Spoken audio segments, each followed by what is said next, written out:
3 अध्याय 1। पहली मुलाकात। शहर की सबसे ऊंची इमारतों में से एक ओरियन टावर्स की 34वीं मंजिल पर अंधेरा पसरा था।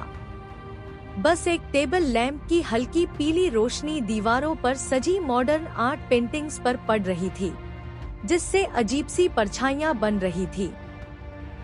उस रोशनी के ठीक नीचे डीवी बैठा था। उसके सामने लैपटॉप खुला था, लेकिन उसकी उंगलियां कीबोर्ड पर जमी हुई थी। उसकी गहरी आंखें स्क्रीन के खालीपन को नहीं, बल्कि शायद अपने अंदर के खालीपन को घूर रही थी। डीवी, शहर का वो कामयाब चेहरा जिसे लोग एक जीनियस राइटर के तौर पर जानते थे। उसकी कहानियां लोगों के दिलों में उतर जाती थी, लेकिन वो खुद अपने दिल के दरवाजे बंद रखता था। उसके चेहरे पर एक अजीब सा सूनापन था, जो उसकी महंगी घड़ी और डिजाइनर कपड़ों के पीछे भी नहीं छिप पाता था। तभी दरवाजे पर दस्तक हुई। अंदर आ जाओ, कबीर, डीवी ने बिना मुड़े कहा। उसे पता था, बिना अपॉइंटमेंट के उसके पर्सनल स्पेस में आने की हिम्मत सिर्फ उसका एक ही दोस्त कर सकता था। कबीर अंदर आया। उसके चेहरे पर हमेशा की तरह एक चुलबुली मुस्कान थी। क्या बात है दोस्त? फिर से अपनी कहानी के किसी किरदार को मार दिया क्या, जो इतना सन्नाटा है? डीवी ने एक हल्की उदास मुस्कान दी। किरदारों को मारना आसान है कबीर, मुश्किल तो यादों को मारना होता है। कबीर ने उसके कंधे पर हाथ रखा। आज आर्टिस्ट्री गैलरी में मिस्टर मेहरा की नई कलेक्शन की ओपनिंग है। तुम्हें चलना होगा। वादा किया था तुमने। डीवी का मन नहीं था, लेकिन वो कबीर को मना नहीं कर सका। आर्ट गैलरी में धीमी आवाज में वायलिन बज रहा था। शहर के अमीर और नामी लोग हाथों में वाइन के गिलास लिए पेंटिंग्स पर बातें कर रहे थे। इसी भीड़ में थी आरोही। उसकी आंखों में एक चमक थी, कला के लिए एक जुनून था। वो एक इंडिपेंडेंट आर्ट जर्नलिस्ट थी और आज की शाम उसके काम का हिस्सा थी। उसकी नजर एक पेंटिंग पर पड़ी।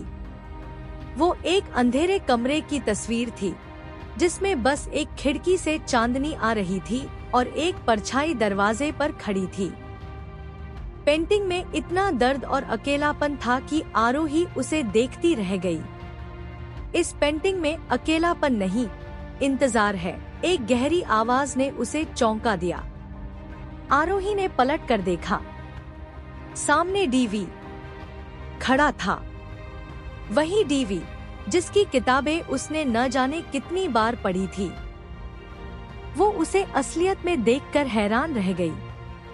इंतजार? पर यहाँ तो कोई नहीं है, आरोही ने खुद को संभालते हुए कहा।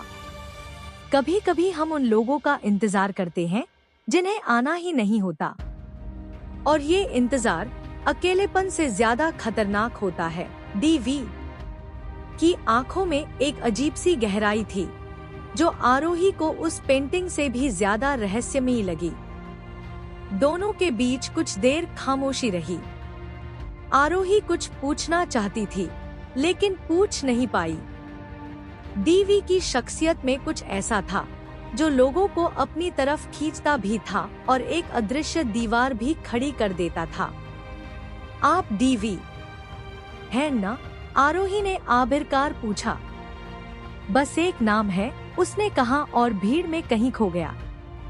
आरोही हैरान सी उसे जाते हुए देखती रही। उस रात घर आकर भी वो डीवी और उसकी कई बातों को अपने जहन से नहीं निकाल पाई। उसने इंटरनेट पर उसके बारे में और जानना चाहा। उसे डीवी का एक पुराना इंटरव्यू मिला, जो उसने अपनी पहली किताब के बाद दिया था। इंटरव्यू के आखिर में रिपोर्टर ने पूछा था, आपकी कहानियों में इतना दर्द कहाँ से आता है? डीवी कुछ पल चुप रहा और फिर बोला, जहाँ से सच्ची कहानियाँ आती हैं, धोखे से। आरोही को ये जवाब अजीब लगा। उसने लैपटॉप बंद कर दिया, पर उसके दिमाग में एक सवाल घूमता रहा। उस रात जब वो सोने की कोशिश कर रही थी, उसके फोन पर एक अनजान नंबर से मैसेज आया। मैसेज में सिर्फ 3 शब्द लिखे थे, उससे दूर रहो। तो ये थी कहानी की पहली कड़ी, एक रहस्यमयी मुलाकात, एक अजनबी मैसेज और एक सवाल, आखिर कौन चाहता है कि आरोही दी वी से दूर रहे, और कौन सी सच्चाई छुपी है इन परछाइयों के पीछे। अगर आप जानना चाहते हैं कि आगे इस कहानी में क्या होगा, तो अभी हमारे चैनल को सब्सक्राइब कीजिए और पूरी कहानी से जुड़े रहिए। और हाँ, हमारे इंस्टाग्राम पर भी जुड़िए, जहां आपको इस कहानी से जुड़े और भी एक्सक्लूसिव अपडेट्स और विजुअल्स मिलेंगे। और अगर आप इस रोमांचक सफ़र को सीधे शब्दों में जीना चाहते हैं, तो हमारी बुक अमेज़न पर उपलब्ध है। पढ़ने का शौक है तो इसे ज़रूर पढ़िए, क्योंकि असली खेल तो अभी शुरू हुआ है।